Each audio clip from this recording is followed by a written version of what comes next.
On a December day in 2010, a produce vendor in Tunisia stood in front of a government office and set himself on fire, killing himself. His desperate actions helped spark a revolutionary uprising that has come to be known as the Arab Spring.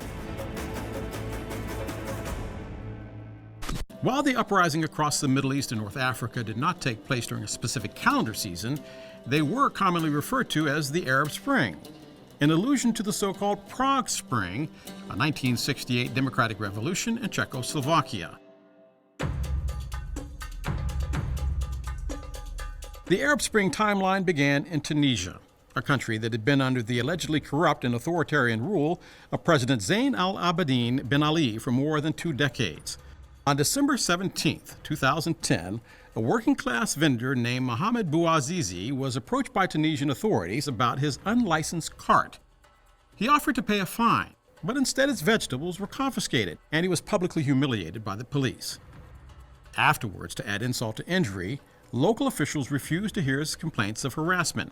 In a show of protest, Bouazizi stood in front of the local governor's office and set himself on fire.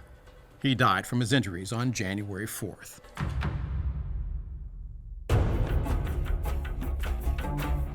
Bouazizi became a martyr who inspired others who were suffering from unemployment at the hands of a corrupt government. His death sparked a Tunisian revolution in which protesters armed themselves not only with signs, but with cell phones, allowing the protest to spread at social media speed. On January 11th, a week after Bouazizi's death, Tunisia's government fell apart, and the disgraced president Ben Ali fled the country.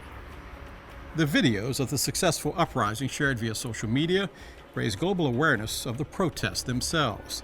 State-run news organizations were barely able to keep up. The speed and success of the protest inspired others across the region. Throughout January, protests erupted in Algeria, Jordan, and Oman. By January 25th, the movement reached Egypt, followed by Syria, Yemen, Iraq, Libya, and several other countries.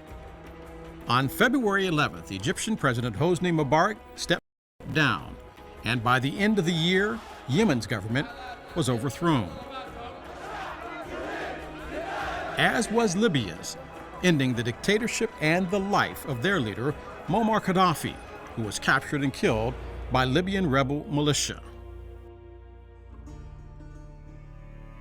While some of the Arab Spring protests did result in regime changes, not all of them brought about positive change for the working-class people like Mohamed Bouazizi.